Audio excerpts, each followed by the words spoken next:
যেই হিন্দু নারী, যেই হিন্দু মেয়ে সারা জীবনে একদিনও সিঁদুরের টিপ পড়ে না, যার সিঁদুরের টিপ অণুবীক্ষণ যন্ত্র দিয়ে দেখতে হয়, সেই দেখবেন ভোরবেলায় বা বিকেলবেলায় সূর্যকে অর্ঘ্য অর্পণ করছে, একদম নাক থেকে কপালের সিঁথি পর্যন্ত অরেঞ্জ কালারের সিঁদুর দিয়ে। হিন্দু বাঙালির খরচের ধাক্কা শুরু হয়েছিল সেই বিশ্বকর্মা পুজোর আগের দিন থেকে। বিশ্বকর্মা পুজো, তারপরেই এসেছে দুর্গাপুজো, দুর্গাপুজোর পর বিজয়া দশমী, লক্ষ্মী পুজো, তারপরেই হচ্ছে কালী পুজো, ভাইফোঁটা। এইবার খরচের দিক থেকে একটুখানি স্বস্তির নিঃশ্বাস ফেলবে হিন্দু বাঙালি। বাঙালি খরচের থেকে স্বস্তি পেলেও জায়গা ভেদে এখনও খরচের ধাক্কা মেটেনি। যেমন কৃষ্ণনগর চন্দ্রনগরের জগদ্ধাত্রী পুজো আর নবদ্বীপ শান্তিপুরের রাস, এইটা মিটলে বাঙালির পকেট একটু শান্তি পাবে। হিন্দু বাঙালি মানেই হচ্ছে হুজুগে বাঙালি। ভাইফোঁটা কালী পুজো মিটে গিয়েছে বলেই যে বাঙালির হুজুগ শেষ হয়ে গেছে তা কিন্তু নয়। ভাইফোঁটার পর রয়েছে নন বেঙ্গলিদের ছট পুজো, তাতেও বাঙালি মাতবে।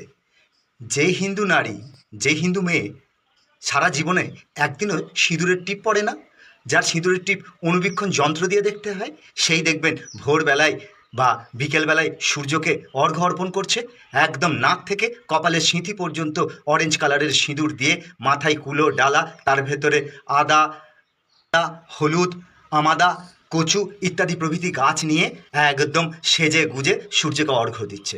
যে বাঙালি অক্ষয় তৃতীয়ার ব্রত করে না, যে বাঙালির মেয়ে লক্ষ্মীবারে লক্ষ্মী পাঁচালি পড়ে না, সিঁদুর পরতে ভুলে গিয়েছে, নোয়া শাঁখা পরতে ভুলে গিয়েছে, পায়ে আলতা, সে তো অনেক অতীত কথা, সেসব ভুলে গিয়েছে, কিন্তু অবাঙালি কালচার সে কিন্তু খুব ভালোভাবে গ্রহণ করেছে।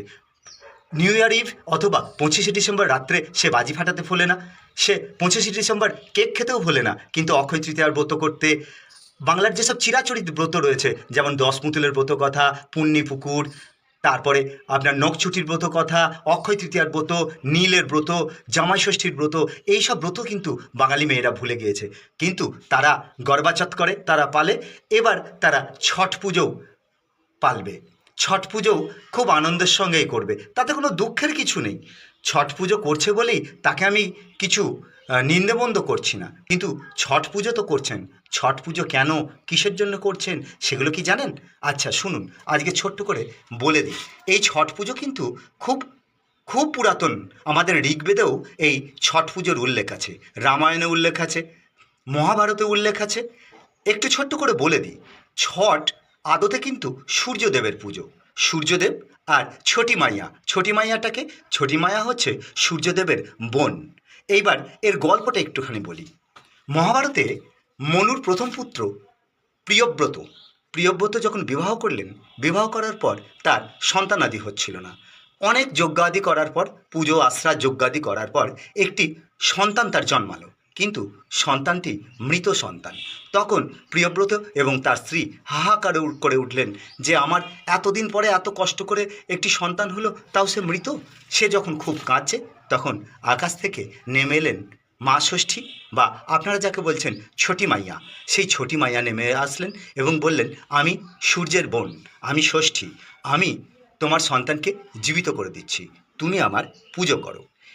তখন ছটি মায়ার প্রচার শুরু হলো এবং সেই সন্তান জীবিত হয়ে উঠল। এবার বলি পাণ্ডবদের কথা। মহাভারতে উল্লেখ আছে যে দ্রৌপদী তার হৃত সাম্রাজ্য বা তার পুরনো সাম্রাজ্য ফিরে পাওয়ার জন্য পাণ্ডবদের সঙ্গে তিনি ছট বা ছটি মাইয়ার বা সূর্য দেবতার পুজো করেছিলেন। আপনারা তো কর্ণকে সবাই জানেন, কর্ণ হচ্ছে সূর্যের সন্তান, সূর্যপুত্র কর্ণ। তিনি প্রতিদিন তিনি প্রতিদিন গঙ্গার ধারে গিয়ে সূর্যকে অর্ঘ্য দিতেন। তিনিও ছট পুজো, বিশেষভাবে ছট পুজোই করতেন, মানে সূর্যদেবের আরাধনা করতেন।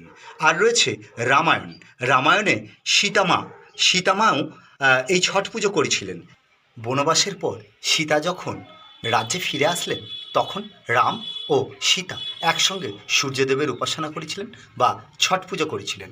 বিহারবাসী মনে করেন যে বিহারের মুঙ্গের জেলায় শ্রী সীতামাইয়া ছটি মাইয়ার এবং সূর্যদেবের আরাধনা করেছিলেন এবং পুজো করেছিলেন। তার সমস্ত প্রজার সর্বাঙ্গীন মঙ্গলের জন্য শ্রী রামচন্দ্র এবং সীতা একই সঙ্গে ছট অনুষ্ঠান করেছিলেন। এটা হচ্ছে রামায়ণের।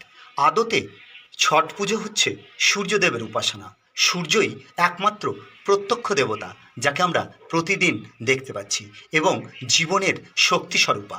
জীবন, এই যে আমাদের জীবন প্রবাহিত হচ্ছে, সূর্যদেব না থাকলে কিন্তু এই জীবন প্রবাহিত হতো না। সূর্যের শক্তিতেই আমরা সবাই শক্তিবান। সেই জন্য সূর্যদেবকে পুজো করা হয়, সন্ধ্যাকালীন অর্ঘ্য এবং উষা অর্ঘ্য দান করা হয়।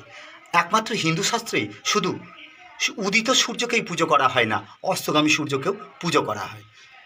এই হচ্ছে ছট ব্রত। ছট ব্রতর মাহাত্ম্য বা ছটের কথা। ছট পালন করুন, কিন্তু নিয়ম নিষ্ঠার সঙ্গে পালন করুন। আর হুজুগে বাঙালিকে বলছি, হ্যাঁ, ছট অবশ্যই পালন করুন, কোনো আপত্তি নেই, কিন্তু সেই সঙ্গে আমাদের যে বাংলার পরম্পরা, আমাদের যে বাংলার লোকাচার, যেমন বললাম পুণ্যিপুকুর ব্রত, নখছুটির ব্রত, নীল ষষ্ঠীর ব্রত, অক্ষয় তৃতীয়ার ব্রত, প্রতিদিন সন্ধ্যাতে লক্ষ্মীর পাঁচালি পড়া, বৃহস্পতিবারে লক্ষ্মী পুজো করা, নোয়া, সিঁদুর, শাঁখা, আলতা ইত্যাদি পড়া, এগুলোও অবশ্যই করুন। এগুলো করুন, তার সঙ্গে সঙ্গে দেওয়ালি, নবরাত্রি, তার সঙ্গে দশেরা, সমস্ত কিছু করুন, কোনো আপত্তি নেই, কিন্তু নিজের ধর্মকেও আঁকড়ে ধরুন। নিজের ধর্মের শিক্ষা সন্তানকে দিন, সেই সন্তান যাতে আগামী দিনে সংস্কারী হয় এবং সংস্কৃতিবান হয়, সেই চেষ্টা করুন। সবাই ভালো থাকুন, সুস্থ থাকুন, ছট আনন্দের সঙ্গে পালন করুন।